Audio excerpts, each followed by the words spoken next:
All right. Good morning. We're on the air. Is the on-air sign going already? It's not up yet, but it will be up soon. We're going to have an on-air sign. Excuse me. We're going to have an on-air sign on Main Street, which should be kind of funny. But That'd be great. That'd be awesome. Yeah. welcome to Schnee TV and the very first edition in our series, The Gunroom. And we are coming to you live this morning from The Gunroom, the Powder Horn Gunroom, inside of Schnee's in historic downtown Bozeman, Montana. And I'm going to be the range officer here this morning to start off with, but we'll just freeform it as we go. I'm John Edwards, and we've got 4 Schnee Powder Horn folks with us this morning on the first edition of the Gunroom. And so we're going to try to have some fun and get into all kinds of different topics. But across from me is Michael Edwards. He is my son, and today happens to be his birthday. So. Happy birthday. Wow. Birthday. Freaky. How old are you? 27. Oh, man. And he walked in with a bottle of Bullet Rye, so I'm not exactly sure what that means. Hold that up and show it to the camera. 8 in the morning. So it looks like the seal hasn't been cracked. Not yet. More of a emergency kit. See how this goes. Exactly. Yeah. Matt Miller is running the sound board and all the tech on this stuff. So My little command center set up over here for this thing. if you have any technical problems, it's all on Matt. 100%. And Cody Ristow. Yes. Ristow. How do you pronounce your last Risto. Ristow. Okay. I get Ristow Ristow. all the time. It's all So same. Ristow. So yeah. So is it Schnee or Schnee? Both, right? I say Schnee. I say Schnee. 100%. Every time someone asks, I say, I don't care. And every time someone asks me, I say, wie sagt man auf Deutsch? Schnee oder Schnee? Because it turns out it's the German word for snow. And we have a lot of German-speaking people come through the Gunroom every year, and so we have this conversation. Plus, we're at our boot factory in Italy a lot, and we're hanging out in Germany a fair amount. Turns out they say it about 100 different ways. It's a spectrum. Here in the South, they say it even like 5 different ways. It's like Shunnays or Sheenies, depending on who you talk to. Yeah. Exactly. So yeah, it's all over the map. So just so it rhymes with TV, we're going to go with Schnee TV for this particular adventure. So all right. So here we go. The Gunroom. We're sitting in a really cool gunroom that dates back to 1946, and a man named George Deeriff Sr. and his partner started Powder Horn Outfitters in downtown Bozeman, Montana. Gosh, almost 80 years ago, right? Be 80 years, and is that right? In 26, 54. Is that 80? 54 and 23. I was told there'd be no math.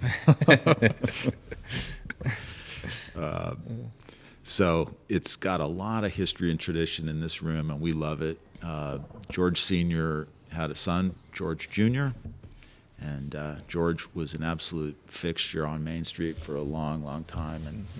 And George passed away just a little over a year ago, I guess. And so he is sorely missed, but he's here with us in spirit, I guarantee you. And George, Oh, yeah. George sure.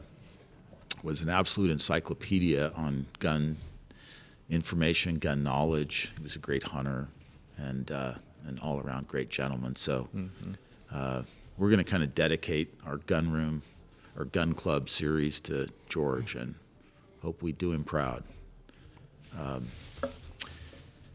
So that's a little bit of the background here. We've got hunting season coming up in about 10 days in Montana. 10 days. So what are you guys thinking about that? 15. I know Cody's pumped. Oh, man. He lives for this. This is his Super Bowl. Yeah. Spring turkey opens up. Not on the elk, 15th. not deer. It's turkey. No, no one likes to hunt those. Everybody wants turkeys. Like, let's be real. But yeah, 15th turkey opener. I'll head out central Montana, go chase some gobblers. So should be good.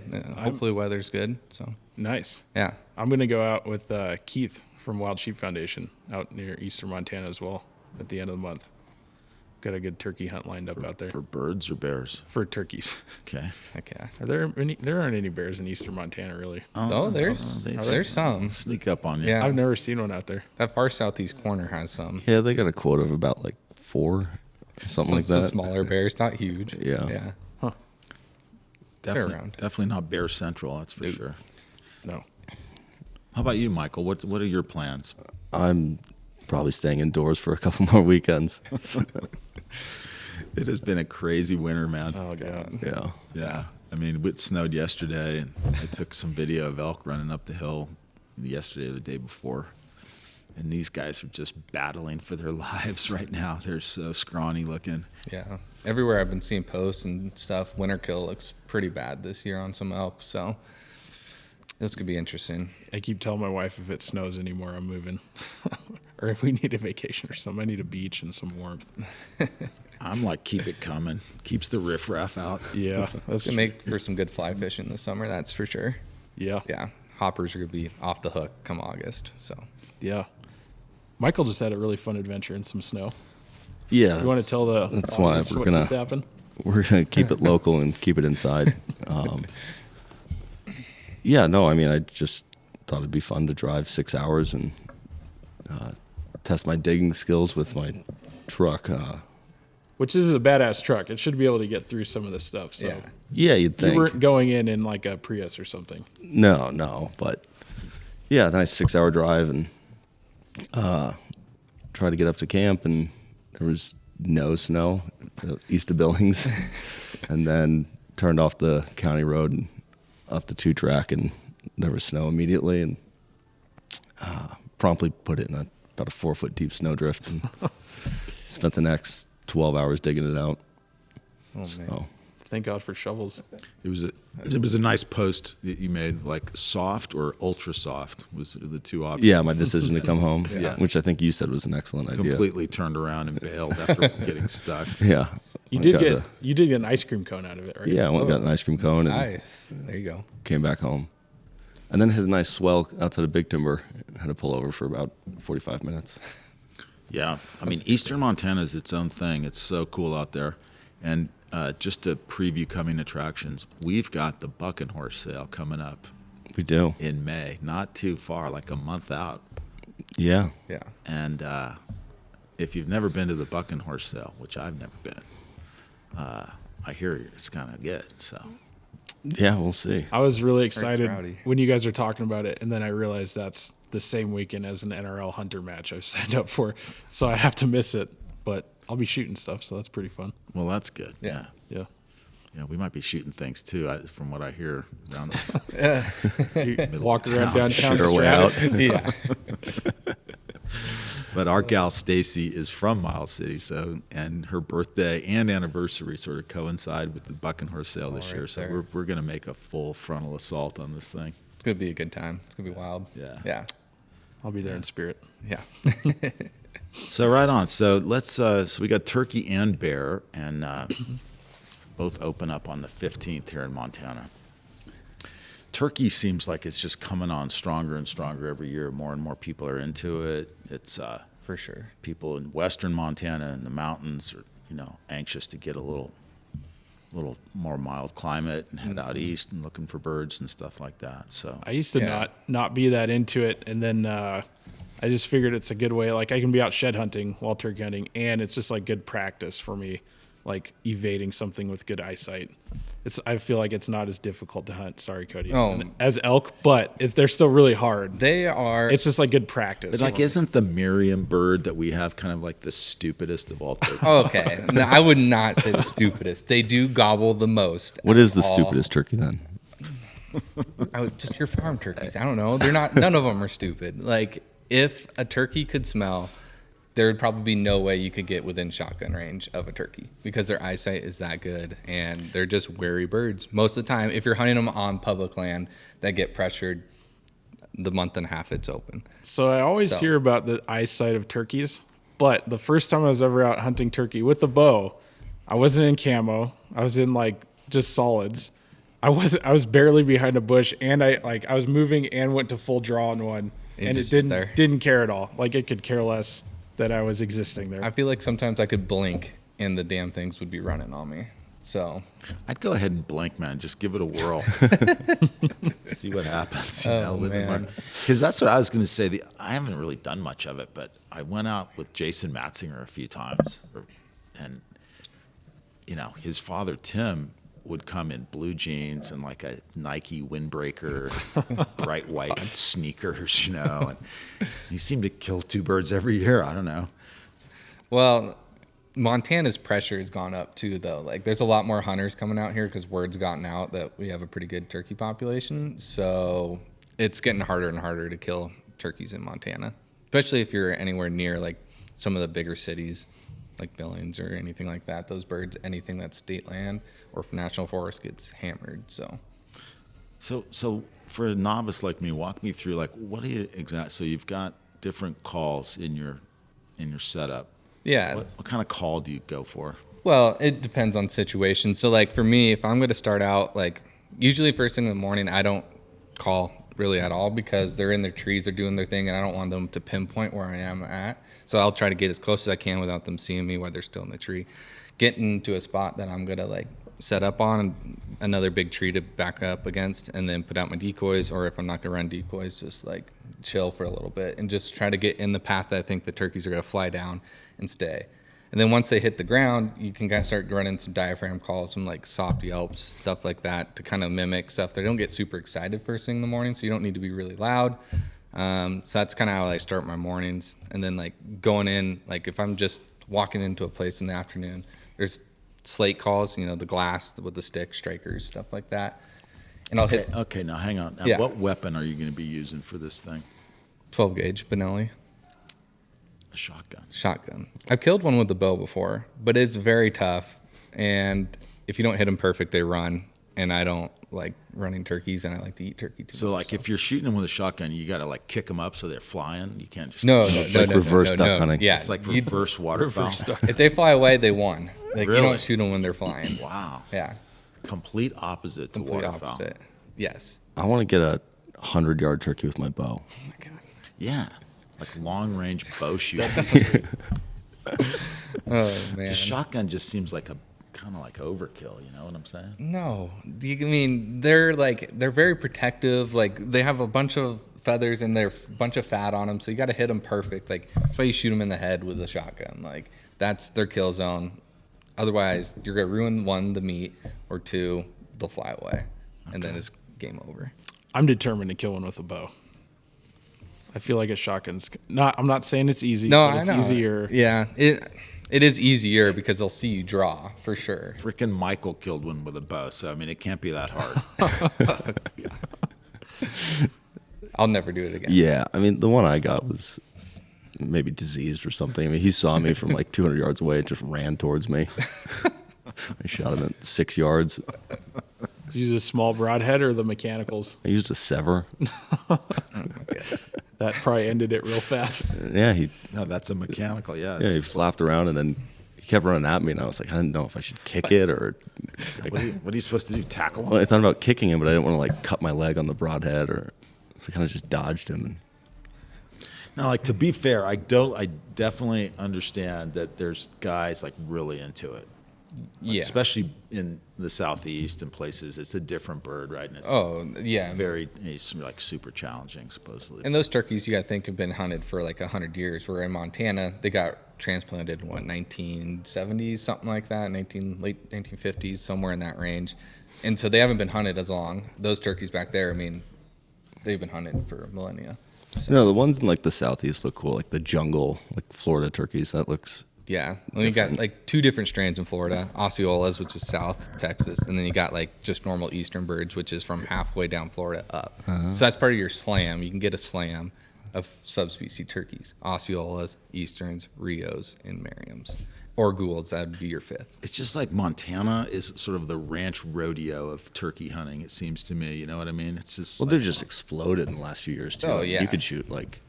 I mean, if you really wanted to, you could shoot like 10 birds or something. Yeah, I think a year. including your fall season, you can shoot, I think, 12 if you went to every single region that you Yeah. can hunt turkeys in. It's ridiculous. we should get some for the store. Just let them run around in the gun room. They've got them at let 'em Murdoch's right loose. now. Oh yeah, they Yeah. do have some baby ones. Heck Yeah. Yeah. Let's go. It's a great idea. You can get those big mallards too at Murdoch's. Nice. Pond mallards. Could have a little duck ranch going here. Little petting zoo inside the gun room. Oh god. Sweet. Yeah. Well, all right. So that sounds fun. I'm sure you'll be ready, Cody. Oh, yeah. Expect big things from you in turkey season this Yep. year. Matt, no one's expecting much from you on the No, turkey front. I'm gonna try and get out, but I've drawn duds the last few years. The last time Cody was with me, and it was disappointing. It was fun, but I did a lot of nature watching. Yeah. We sat underneath a tree for a long time and just took a couple naps. Yep, A lot of pheasants, which was cool, but a lot of damn pheasants. a lot Couldn't of shoot pheasants. any of them. Nope. Yeah, it was pretty cool. Yeah, All right. Well, let's get on to real hunting. things that can kill you back. So, spring bear, and it's funny that we're sort of in the gun room here at Powder Horn because I think maybe one of the godfathers of bear hunting, spring bear hunting in Montana, is a friend of mine, George Beatus. And for those of you who may not know George, he's got a big profile. He's a remarkable guy, and he's done a tremendous amount for hunting and conservation. He's kind of dedicated his life to education, and really neat guy. And he's not feeling too good right now. So George, I hope you feel better, buddy. But he sort of was out there hunting bears when not a lot of people were, and he's a tremendous elk hunter, and sort of figured out that, gosh, these elk are calving, and the black bears are up and moving around, and so they have a pretty major impact on the recruitment of elk, and he got into some really cool areas and discovered that and don't get me wrong, I'm not saying George is the Invented the bear. the spring bear hunt in Montana. I'm sure there's plenty of other guys too, but George was one of them. And it's weird because it's sort of this controversial thing, and like, how many guys really go hard for spring bear? Not that many, even among avid hunters. And it's difficult for me to sort of understand why, other than it's predator hunting, and predator hunting kind of has people that think differently about it. I don't know. What do you guys think? I think it's definitely been growing over the last few years. I don't think, like you said, I don't think there's a ton of people that are like really into it, but I think the amount of people getting into it is growing. Mainly because a lot of like influencer type guys are starting to get into bear hunting, trickling down. More people are getting into bear hunting. And the same reason I like turkey hunting, it's like really good practice for going elk hunting, because that's the game, I think, is elk hunting, and anything you can do to get better at that. Guys will figure it out and start doing it.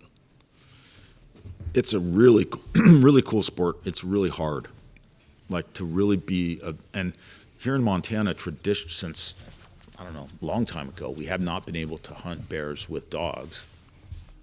That has changed. I believe now we can run dogs for spring bears. Isn't that right? Yeah. Started this last year, or the year before last, one of the two. Last spring, yeah. Last spring. Yeah. So without, just say spot and stalk bear hunting, again, some funny George Deeriff stories, and Jason Matzinger, we'll have to have him on. He can tell a bunch of cool stories about it too.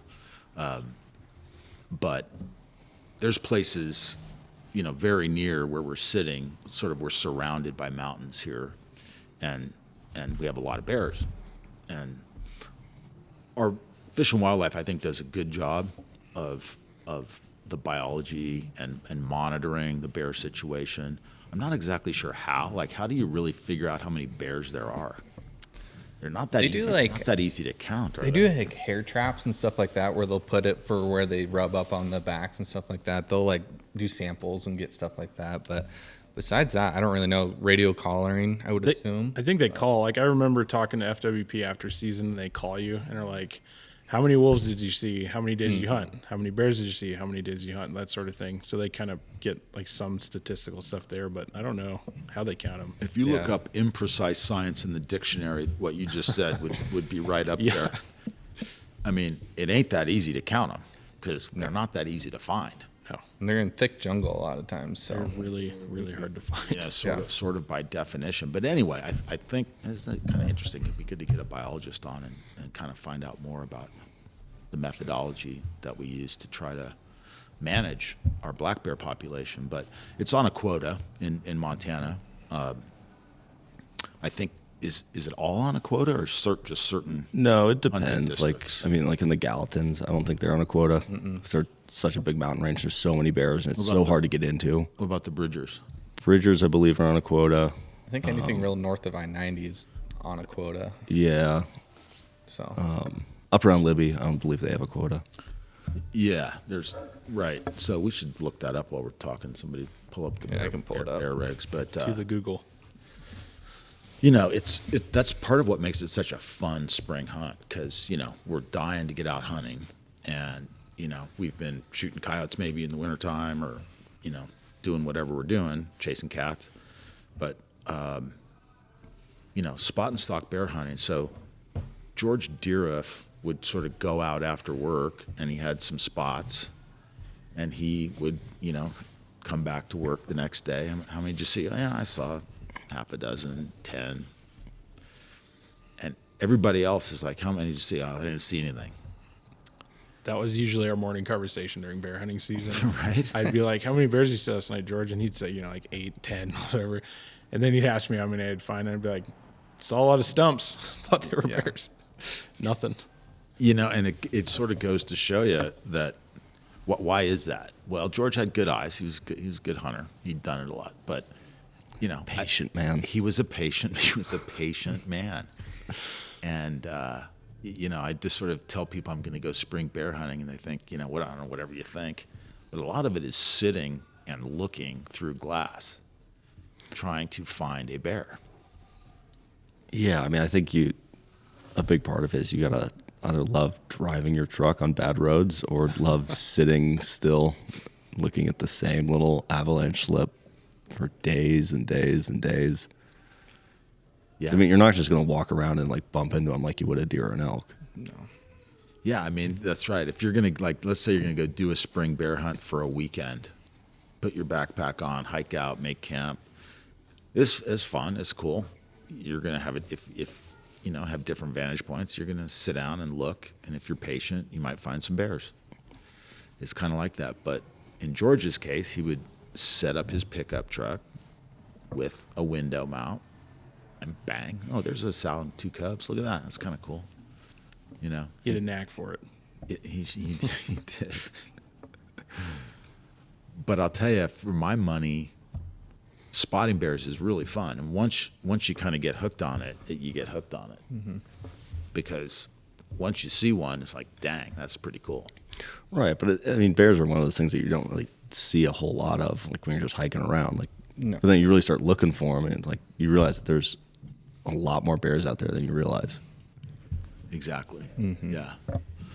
Like, you shot a grizzly bear in Alaska, 2-3 years ago. Yeah, And that was crazy. Like, looking at, I don't know, 30 bears a day. that's wild. Yeah. It was insane. I mean, but even there, you know, patience, you know, you're sitting behind a spotting scope for hours and hours and hours. Yeah, you're making sure it's not a sow or, you know, doing different things. So you really analyze each bear. So it's pretty selective harvest, I feel like, on black bear. You're not just, most of the time, just going out and shooting the first black bear you see. You sit there and you watch, and at least most spring bear hunters I know. So Well, that's right. And it's a super important point about sow because, you know, we're not allowed to shoot sows here. You don't want to shoot them anyway. Mm-hmm. So you see a bear, next thing you got to do is make dang sure it's a boar. no cubs. Yeah. And that can be tricky and not easy also. or a grizz. Or a grizz. Or a grizz. Yeah. That's There's true. a ton of color-phased bears here. And the grizz At population. least like in our neck of the woods. Like we don't have a ton of like the jet black bears like they do up north. Right. Yeah, we have a lot of color phase, Yeah. which is neat. And guys will out specifically looking for color phase black bears just because they're so cool to look at. Yeah. I know guys that are around here that are looking for jet black bears because we Right. have so many cinnamons they want like a pure jet black bear. I feel like there's more in northwest Montana. Oh, for sure. I would I've agree heard with that. stuff that it's because of like precipitation. Like the more precipitation like the area gets, the more darker the color of bears is because you have denser jungles. And then like when there's less rain, it's more open sage, like pine trees, they're lighter color to match, is what the theory is. I don't know if there's truth behind that, but it's a theory. Yeah, I don't know. That'd be a good another. I talked to a guy in Northwest Montana on the phone, customer, probably a couple months ago, and he was like begging people to come hunt bears around his place because there's so damn many of them. Well, not only that, but I mean, people don't understand how many freaking deer and elk they kill. Oh, yeah. I mean, the whole goal is to manage wildlife, including predators, for balance and the health of our wild, free-ranging populations, you know, and it's not an easy job. But I hate to be the bearer of bad news. I mean, it involves managing predators. And, you know, just in 40-mile circle of where we're at right now, I mean, a ton of elk calves will get killed by bears. People, you don't really think about that. You think more like, you know, wolves or coyotes or cats or whatever. But bears take their toll. Oh, yeah. Well, and then people let their emotions get ahead of the science-based, you know, management of what we should be doing. Like, state of Washington banned their spring bear 2 years ago, even though all the biologists said it was totally fine. I mean, they had great spring bear, like they had great bear numbers, they needed management. But the people who run the Fish and Wildlife Commission in Washington State banned it because of outside influence, like PETA and stuff like that. So pretty So, like, what do you there. what do you say to what do you say to somebody who's a non-hunter or maybe even a hunter who's like, I don't know, more of a turkey hunter, who's like, you know, Anti-bear. why do you hunt bear? I mean, the first question you're going to get is, do you eat it? Oh yeah, 100. Well, like I think, I mean, our state at least does a good job with like the testing and everything, like because I think you have to test your bear for trichinosis when you check it in. And I mean, it's up to you still if you eat it or not, but You I should think get that's it tested. helpful. I don't know. I think a lot of people too, like, I mean, Bozeman and Montana's changing in general, but you know, people in the cities who are kind of like going out just hiking the local trail system on the weekends, like they're never seeing bears. So it's hard for them to imagine how many bears there actually are out there. Like that's what happened in Canada, right? Like over in BC and Alberta, with them getting rid of their grizzly bear hunting seasons. Did Alberta do it too? Yeah, the only place you can shoot a grizz in Canada is in the Yukon. Oh, I didn't know Alberta. I knew British Columbia. Yeah, Man, That's they feel That's a confident they're shit. going to get Alberta back, but this, you know, it's got the the people in the hunger. cities who are kind of hanging out and you know they never see bears, but then you go get into the sticks and you talk to the ranchers and the guides and the outfitters, and they're like chasing bears off every single day. Yeah. If you want to see bears, go to Smithers and drive north, and you'll see one about every mile. Yeah. Or New Jersey, from what I hear. They have like a crazy bear problem there because they don't hunt, and now they're running rampant everywhere. They're big old fat black bears Yeah. eating everybody's trash and donuts and stuff. That, yeah, Yeah. A good case for management. for sure. They're super cool animals, you know, really, really cool, obviously. You know, all predators are. They're really cool. Nobody, you know, understands them and loves them as much as hunters do because, you know, they're really cool. But so are elk, so are deer, or moose. Yeah. Everything needs to be managed nowadays. You can't just let something go and just expect it to equal each other out. We've disturbed like the landscape so much that it doesn't work that way. Right. anymore. That's what I try to tell people. It's like, I mean, you know, from bear to moose, I mean, everything that is a lot more like selective than just deer and elk. You know, like we fucked up everything so bad 100 years ago where like you have to control it now. I mean, maybe theoretically without people, you could just let it go and see what happens and let everything kind of die off and equalize. But then you're running an extreme risk of like extinctions and you know, it is what it is. And with proper good management, and we're lucky here in Montana, like FWP does a pretty good job, but you know, like the grizzly bear thing's going to be the biggest thing I think in the next 5 years. I don't know if we're going to get that back because all the science and numbers point to that it should be. But I mean, you think black bears and mountain lions are touchy? Like, Oh yeah.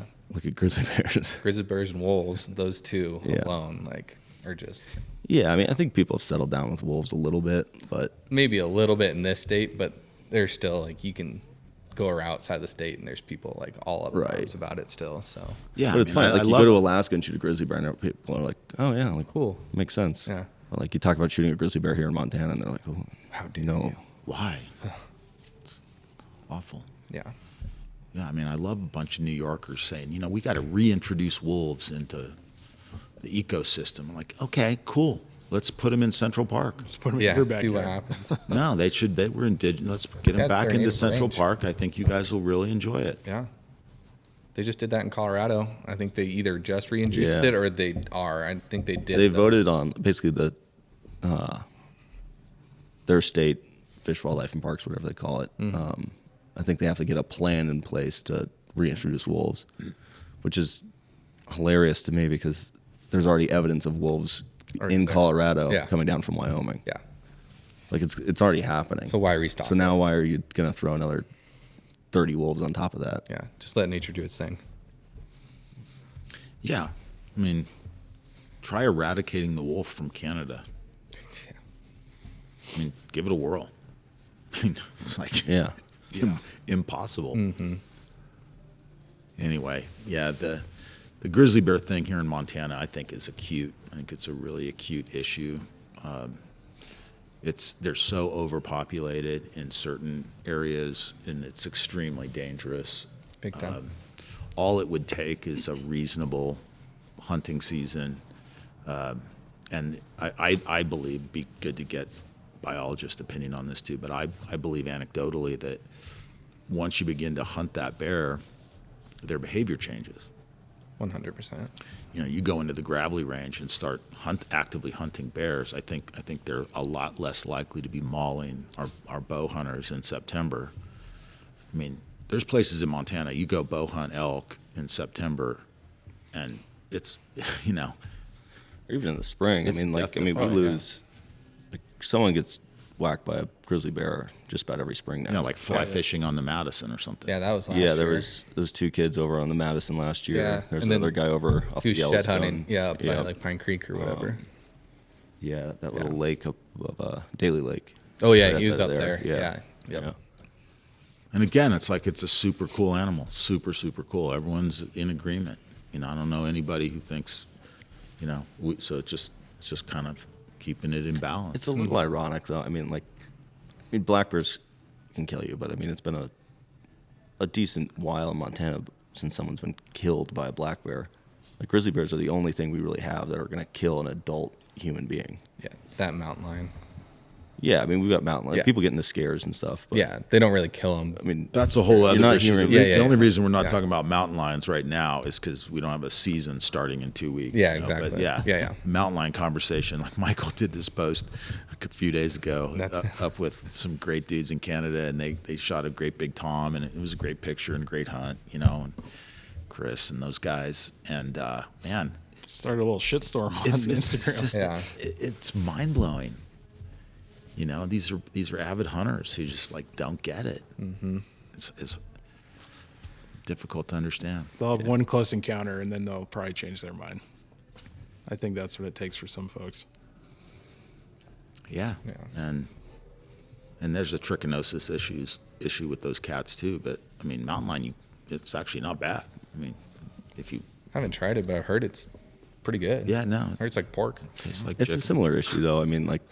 You see a lot of people, not just on that post specifically, but a lot of the other mountain lion stuff I follow. It's a lot of people are like, "How are you hunting an endangered animal?" It's like there's, whoa. the quota is not as high as it used to be in the Bridgers, but between the 2 or 3 units that surround or in the Bridger Mountains, I think the total quota for cats was 25 at one point. I don't know. That's back when, 9 or something. The or 8. DeAugustinos were. Yeah, I don't know what it is now. Yeah, it's gone down but that's just for the main Bridgers. If you go North Bridgers and East Bridgers, and Yeah. it's still in the teens, and that's just a ton up quota. there. So Yeah. Yeah, I think California is the poster child for how not to manage your wildlife. Yep. Just can't shoot your cats, and you got no deer. Yep. No deer, and they're stalking kids in LA and all sorts of Yeah. crazy stuff going on. Yeah, I mean, once your mountain lions are killing joggers on, in Orange County and your cyclists and stuff like that, you've kind of might have been. That should be a big red flag. Kind of a red flag. Anyway, back to bears and stuff. So, let's say we're going to go bear hunting this spring, which we are. What are we going to hunt with? Are you using your 12 gauge, Cody? No. I shoot a 7 Rem mag. That's my go-to. My dad shot it. I shoot it, and that's basically all I do for big game. 7 Rem mag can kill, I feel like, just about anything. So stick to that, and it's worked well for me, so I don't deter. Yeah, I think typically, and this is going to catch a lot of flack, but I'll use my SIG, my cross. It's a 6.5. Historically, I've used that mainly because it's really small and light and compact. But I won't, shoot a bear with that thing past like 300 yards or something.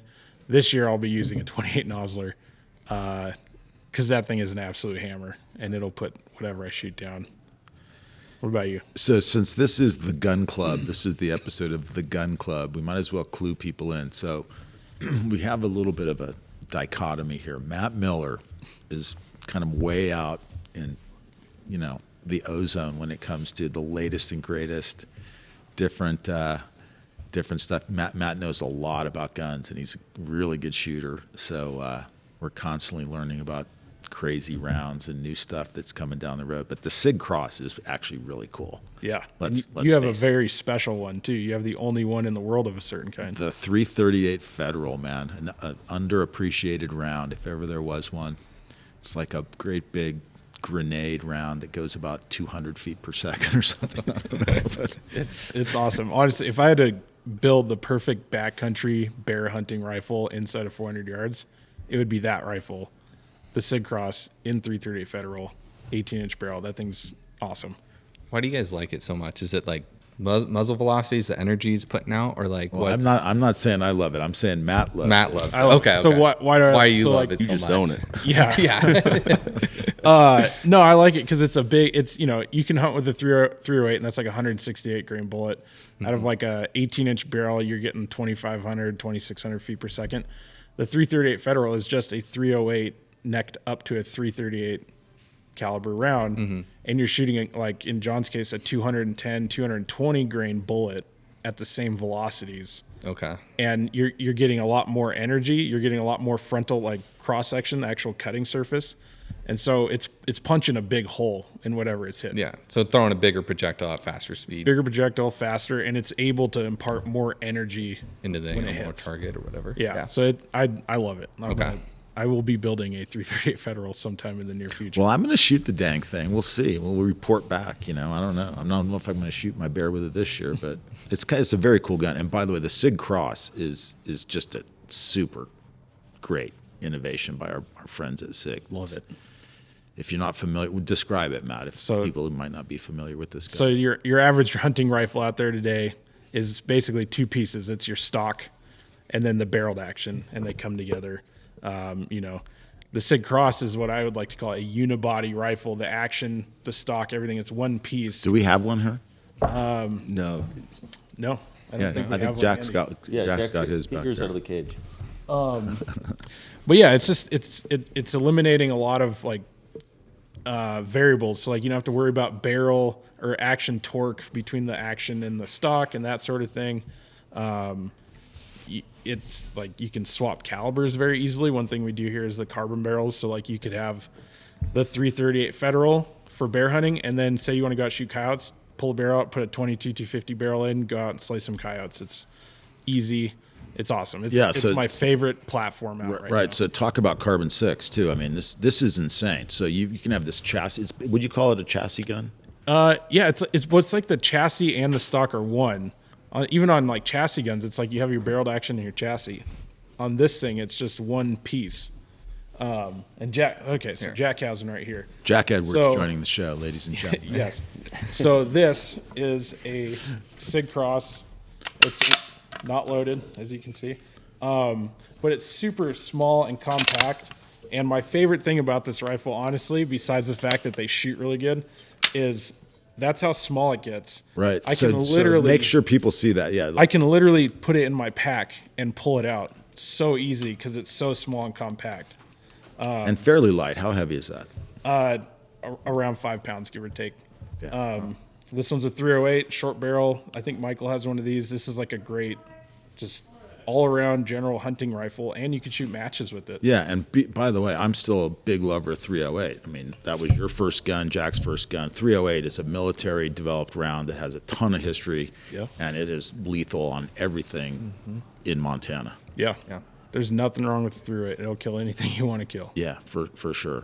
So then now hold it up again and kind of describe what's going on with like carbon 6 and interchangeable. Yeah, so on this guy here, the handguard can come off, and then under here is just like an AR-15 style barrel nut. You take that off, and then the barrel pops out, and then you get another barrel in whatever caliber you want. That's a short action 308 or .473 bolt face cartridge, and you just put it in. So 243s, 308s, 708s, 6 Creeds, 6.5 Creeds, 338 Federals, the Lapua rounds, and then you got all the Ackley improved versions. There's just like a ton of calibers this thing can be. It's a slick little rifle for Yeah, sure. and they shoot, right? I mean, it's a sub-minute gun, isn't it? Oh yeah, easily. From what I've seen, like these things out of the box typically are easily under a minute, and some shoot With half-inch factory. with factory ammo. Yeah. And then ours, so like we do the carbon barrels, they come with a half-inch guarantee, and we went out with like Tim that one time and shot, and I was printing like one whole groups at 200 yards with factory ammo and a carbon barrel, so they shoot. So that flat shoots. Yeah. And I don't know who's listening or may download this or whatever, but so, we talk about, is it a sub-minute gun? Is it a sub-half-minute gun? And hopefully everybody understands that. If you're a experienced hunter, you know what we're talking about. But for people who may not know, you're trying to shoot groups that are, under an inch of a 3-shot group. And in the case of, a half-minute guarantee, that's a half inch at 100 yards, and that's really an accurate shooting gun. Yeah, you can't ask for much better than that. Yeah. In a rifle for sure. So sweet. So Michael, you're going to go bear hunting. What are you going to do? Slingshot? Shot. Atlatl. Yeah. Wrestling. No, I'll take my 300. PRC. Yeah. And that's a sweet rifle too. It's a proof rifle. Yeah. That thing's awesome. Yeah. I mean, it's going to be the only gun I take for a long, long time. Which is weird because you were kind of a 7 mag guy there for a nanosecond. Like Yeah. Cody. Yeah, Yeah, I mean, I had that 7 mag Yeah. kind of passed on to me, and yeah, I don't know. I mean, you just look at the size of the round between the 300 PRC and the 7 mag, and it's like, The PRC is a missile. That thing's a Is that what you took to Hammer. Alaska? yeah, Yeah. Okay. Yeah. That makes sense. No, I mean, I shot an elk with it this year, a cow elk, and shot a whitetail with it. I mean, it's Versatile. yeah, Yeah. Yeah, it's a sweet gun and a great round. I mean, let's face it. That's, I don't know, ballistically between a 300 rum and a 300 PRC, kind of splitting hairs maybe, but I know some people would prefer PRC. Yeah, the big thing you get with the PRC is just like modern cartridge design. The 300 rum's an awesome round, but if you look at it, you got a little bit of bullet showing out of the end. It's because the thing's seated really far in there because it's so long. And the 300 PRC is a very long cartridge, but it's built around super long high BC bullets. You aren't going to get 300 rum velocities, but you're going to get very, very consistent ammo and like extreme spread and average velocity, all that stuff out of the 300 PRC. Yeah, it's sweet. And the PRCs are kind of taken, like, what's the hot new one, right? It's 7. like the 7 PRC. Yeah, the 7 PRC is Everybody has to run out and buy a brand new gun. it's almost like Hornady Yeah. can just put PRC behind something and it's going to do great now. Selling. Yep. You are going to be a better hunter, Yeah. It'll kill it for you. Cody. Yeah. Switch over. No more Rem Mag. No, but it is crazy. So we're kind of describing, and Matt is on the forefront of this stuff, and I'm totally into it, and still, on a learning curve. Matt's got a really high level of knowledge, but it's really fun to talk about and What are you going to be using? talk with this experienced gun guys. you got to get some lead down range this year. Well, it's been like 2 years since you fired around. That's not true. Well, at an animal. I killed a sheep in January. What are you talking Oh about? yeah. There's that. There's that. So George Deere, if he were here, what would George be going out with? And I'm going to let you guys guess, but then I'll tell you what George would shoot. For a black bear, 30-06. Good guess. it'd be a toss up between his 22-250 and probably like a 308 or a 300 short mag. I think You got to pick. You got to guess. It'd be his 22-250. I would go with the 22-250. Yeah. Jason Matzinger has film, which we got to get him to locate and re-air. It was out on his TV show quite a few years ago, but of Georgie killing a really cool black bear in the Bridgers with his 22-250. And I don't know, if he just loved that round. 55 grain bullet and smoked this bear. Good bear too. The even cooler videos when he dropped his bison with it. With the 22-250. Yeah. Yeah, I don't know about that. No, he did. I know, but I think The first one before it got seized because of the anthrax outbreak. yeah. So he kills. And then he went back with like a 300. Wait, what? Yeah, George shoots a buffalo, and then it got seized by they came that night and took his buffalo because there was an anthrax outbreak. Whoa. Wild. Anthrax is this naturally occurring toxin that Yeah. bubbles out of the earth from time to time. It's just tipping over buffalo. And so he got 2 hunts out of it, which was kind of cool. Well, that's Yeah. nice. But Yeah, George. yeah, I'm probably going to shoot 28 Nosler too. I like that round. It's a good round. The only thing I hate about that round right now is that it's about $120 a box if you can find it, which is a bummer. But as far as like energy and velocity, that thing is hard to beat. Very similar to a 300 PRC, just the shoulders kind of taller on the 28 actually. Yeah, it's good. Good. Yeah. All right, what else, guys? Let's see. We're getting close to the end of our first edition of the Gun Room. How should we wrap this up? What else is happening? What else is happening?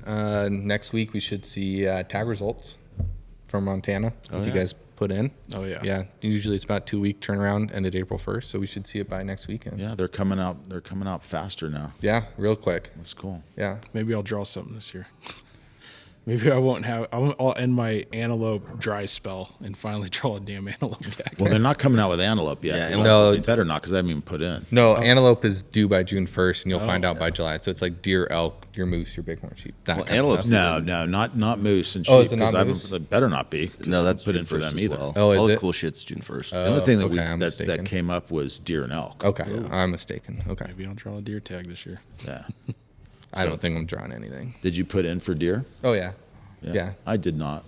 I just hunt general deer. I put in for the one unit every single year, and I have like 0.56% chance of drawing. Just if I ever draw it, cool. If not, I mean, I hunt general units, and it's fun. So not too worried about it. Yeah. How about you, Matt? What'd you put in for? Don't give a specific number. No. I put in for everything. I feel like 2 years ago I drew a really good mule deer tag here in the state, and I think I might have just used up all the luck I had because my wife's cousin was pretty pissed. He's been putting in for it for like 25 years and didn't draw it, and I got it my first year I put in for it. So if I draw another one, sweet. If not, then I think I got mine for a while. Yeah. It's kind of wild because like Jim drew elk last year, drew a bow tag for like a good unit. I drew the same one he did. Yeah. But like I don't think he really realized like now the way the regs are, that's the only place he could hunt his elk. Which, me and him Yeah. drew the same tag, and I didn't know that until kind of after I drew it. Yeah. I was talking to him after he drew it and told him that, and he was pretty bummed because he hunts general pretty hard with the bow and gets into elk, and then he found out he couldn't go to his normal spots and was bummed. That's what was great about that old 900 tag they had. It just expanded your general tag by like 30%. Yeah. Yeah. But Lots of changes coming down the pike, I think, on all that stuff. Mm-hmm. We should dig in and get active.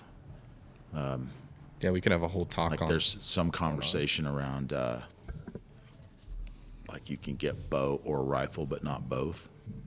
So you have to put in for one or the other. Right. That's like how we've been Washington used for is. forever to be able, you hunt bow season, and then if you didn't kill, then you roll right. You got your tag, you roll right into rifle season. That'd be a bummer. Growing Cut up our in hunting season in half almost. Yeah. I've just heard it. I don't know how accurate that is. Yeah. That would be a big bummer. Growing up in Washington State, that's how we did it, and it's terrible. Like, I hated that system, but they let you buy a multi-year or multi-season pass is what it's called. So for an extra $400 or whatever it was, they would let you hunt every single season that's available, which was an option, but I just feel like it was pricing people out still. So, Cool. yeah. Yeah. So I guess we have a little hunting season party coming up on Yes. a week from today, right? Michael? Yep, next Thursday. April 12th. What can 13th. What can folks expect at this hunting party, Michael? Free beer served by yours truly. Michael is our resident server. Some drag dancing or Drag dancing. Whoa. What kind of parties do you usually go to? just seems like it's everywhere now. Yeah. I don't know where you're going. You hang out. I hang out on Twitter, man. I'm going to show you some of the stuff that's going on out there. It's crazy. Hey, keep that to yourself. Oh, gosh. Sorry. No, it'll be fun. It's just, I mean, it's pretty like spur of the moment, but we'll have free beer, some raffles, kind of just to hang out, have some beers. Turkey calls. Talk turkey. Calls. Yeah, and bring in turkey calls and talk turkey and whatever. Just get ready for spring. Get outside. What I think would be cool for our party, like we'll get the bear hunters on one side and the turkey hunters on the other. You mean turkey I- hunting? We should do like one of Okay. those I think team we building have- exercises where it's like everyone stand on the line. Yeah. Like, do you hunt bear? Step forward. Exactly. And then it's a kind of a calling contest too. You got your bear callers, the dying rabbit sound, and then you got your turkey guys and It's easy to call in a bear. It's hard to call in a turkey. okay. There'll be more turkey hunters. Trust me. Yeah. Yeah. Should be a good time. So if Yeah. we Yeah. get this thing posted, if this makes the cut and actually gets published, Oh yeah. No, it's One- it's a reason to have a beer. That's all it is. Yeah. One last thing before we go. We were talking about quotas, spring bear. I looked it up. Most of the state is actually non-quota. Yeah. It's just like region 5, 6, and 7. yeah. Yeah. Yeah. The rest of it, it's just open until either, I think, Memorial Day, and there's a couple units that go all the way into June. Yeah. So, Yeah, like everything in the crazies, you can go to like June 10th. and then the South Madison's like all the way down to the Yeah. park. Yeah. You can do the same. Everything outside of the park is just impossible to get to, and there's a million bears. Oh, yeah. And in a year like this, there's so much snow. You're not getting in anywhere anytime Right. soon. So, Yeah, and that's a good way to kind of just remind everybody how important it is to check your regs because bear hunting is a thing and it's highly regulated as it should be. So, you have to check your bear in if you're lucky enough to harvest a bear. There's a bunch of stuff you got to know. Yep. So do your homework. Make sure you can distinguish grizz from black bear. No sows. Just, be a good, ethical Montana hunter. For sure. And have a blast. Right on. So I'm just going to say one thing real quick. Here in our gun room on Main Street, we are working and really happy to be working with the guys at Triumph Outdoors, Bill Betts, who's an awesome guy out of Colorado. And I first found out about this from Lance Kronberger, who's our dear friend and a tremendous outfitter and guide up in Alaska, and also a great sheep guy who was with me on my desert hunt in Mexico. And Lance brought to my attention that, Bill and this Triumph Outdoors has put out a New Testament with Psalms and Proverbs called Hunting for the Way. And the idea is it's the kind of thing you could throw into your backpack if you're out, going to be out. And I've carried a little Bible that my uncle had in World War II for a long, long time. But it's a little bit bigger, but there's some really cool stories in here and photographs from the field and some editorial kind of aiming this toward the hunter. So today, in addition to being Michael's birthday, is also what is known as Holy Thursday, my favorite day of the year. Look up John 13, 34, 35. So anyhow, we're happy to hand these out for free in the gun room at the Powder Horn. So It's awesome. thanks, yeah. Awesome. Right on. Cool. What else? Is that it? No, I think this is a good way to end the very first inaugural episode of Schnee TV. Schnee Schnee. TV. Schnee TV. It's Schnee TV. And this is the gun room. All right. Adios, everybody. see ya. Thank you.